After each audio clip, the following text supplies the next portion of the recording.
All right, I want to take a minute and talk about this guy right here. I tried to cut this earlier and it actually broke my wire cutter. I'll have to replace the strings, but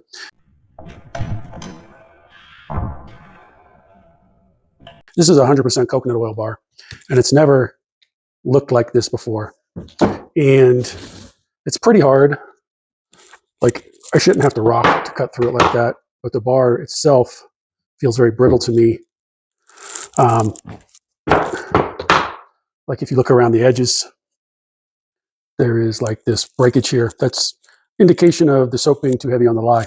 I've made this soap for years, and this is the first time that this has ever happened with this recipe. And the only change I made was my water ratio. And that probably made the soap too lye heavy. And I didn't think about that when I put it together yesterday. So this soap, I'm just going to chop up. I may do a rebatch on it. I may just throw it out. I don't know. Rebatching is, unless you know exactly how much, I don't know, water to add to fix the problem, you might end up just with a nasty soap. So, but it looks grainy, looks gross. And I don't personally want to sell that in my store.